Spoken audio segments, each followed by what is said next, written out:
Hello friends, আমার প্রচেষ্টা চ্যানেলে সবাইকে স্বাগত। আজকে যে ফুলের ছবিটা দেখতে পাচ্ছেন, এটার নাম সবারই জানা, ভিনকা। এই ভিনকা ফুল খুবই সুন্দর। গরমের ছাদ বাগানে পুরো ভরে থাকে এই ভিনকা।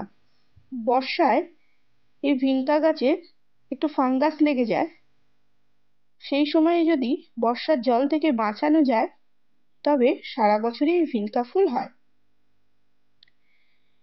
এর জন্যে একটু মাটি তৈরি করতে হয়, কারণ এ যেমন বেশি জল পছন্দ করে না, আবার খুব কম জল হলেও এই গাছ শুকিয়ে শুকিয়ে যেতে থাকে। আমি শীতকালে চারা আনার সময় গরমের কিছু ভিনকার চারা নিয়ে এসেছিলাম এবং 3 ইঞ্চির পটে সেগুলোকে বসিয়ে রেখেছিলাম। এগুলো আমার দেশি ভ্যারাইটির নয়নতারা। এগুলোকে কিছু কাটিং করে দিয়েছি।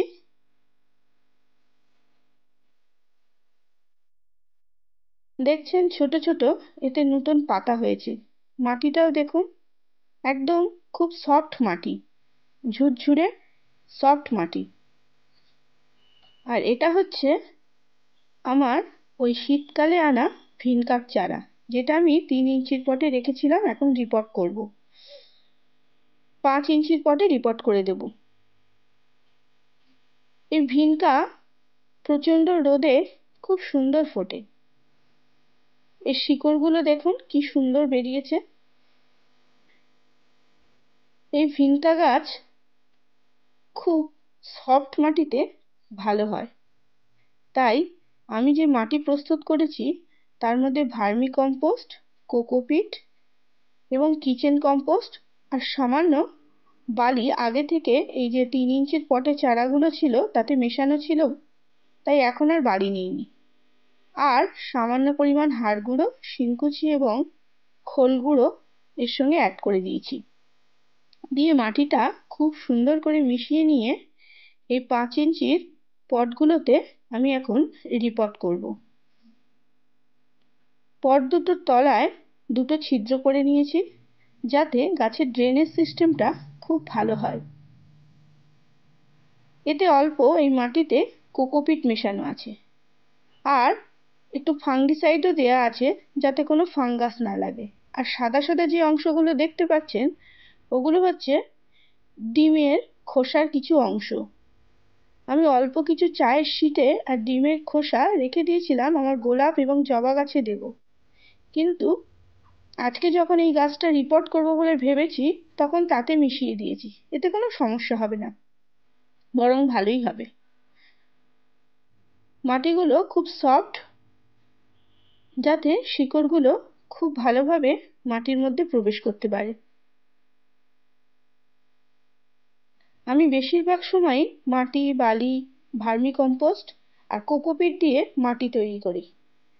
তাতে একটু জল দিতে হয় বুঝে সুঝে, কারণ যেহেতু মাটিতে কোকোপিট মেশানো আছে, কোকোপিট মাটিতে যেহেতু জল ধারণ করে রাখে, সেই জন্য একটু বুঝে শুনে জল দিতে হয়। আবার প্রচন্ড গরমে কোকোপিটে কি হয়, জলটা যদি খুব গরম পড়ে, বেশি রোদে কোকোপিট আবার শুকিয়েও যায়। সেই জন্য শুধু কোকোপিটে গাছ দিলে একটু সমস্যা হতে পারে। তাই আমি মাটি, বালি, ভার্মি কম্পোস্ট, সামান্য একটু মিক্স সার দিয়ে কোকোপিট দিয়ে মাটি তৈরি করে এই গাছগুলো রিপোর্ট করে দিচ্ছি। গাছগুলো রিপোর্ট করা হয়ে গেলে এতে ভালো করে জলে ভিজিয়ে দেব। 2 দিন আর এতে আমি একটু জল দেব না, আর হালকা ছাওয়া জায়গায় রেখে দেব। তারপর যখন দেখব মাটি শুকিয়ে গেছে, এতে তখনই জল দেব। আর গাছের দিকে সব সময় লক্ষ্য রাখতে হবে। এই ভিনকা গাছগুলো যদি কোনো হলুদ পাতা বা পাতা শুকিয়ে কালো হয়ে যায়, সঙ্গে সঙ্গে সেটা পরিষ্কার করে দিতে হবে। আর এর গোড়াটা যতটা পারা যায় পরিষ্কার পরিচ্ছন্ন রাখতে হবে, যাতে কোনো ফাঙ্গাস না লেগে যায়। ফাঙ্গাস লেগে গেলে একবার, এই গাছকে আর বাঁচানো সম্ভব না।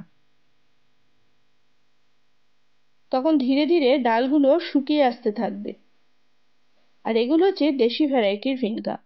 ভিনগা মানে নয়নতারা ফুল আর কি। এগুলো ছোট ছোট নয়নতারা, যেগুলো আমি এই 4 ইঞ্চির পটে সবজির যে আমি বেডগুলো তৈরি করেছিলাম তার মধ্যে হয়েছিল। আমি কয়েকদিন আগে এগুলোকে অল্প মাটি দিয়ে যা হোক করে এতে বসিয়ে রেখেছিলাম। আজকে এতে ওই সফট মাটি অল্প করে দিয়ে দিলাম।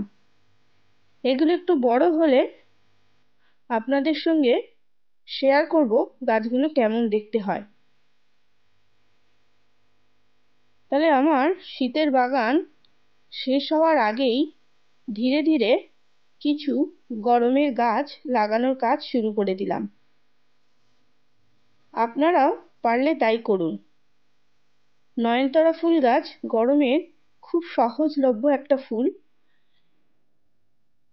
সারা বাগানকে ভরিয়ে রেখে দেওয়ার ক্ষেত্রে উপযুক্ত।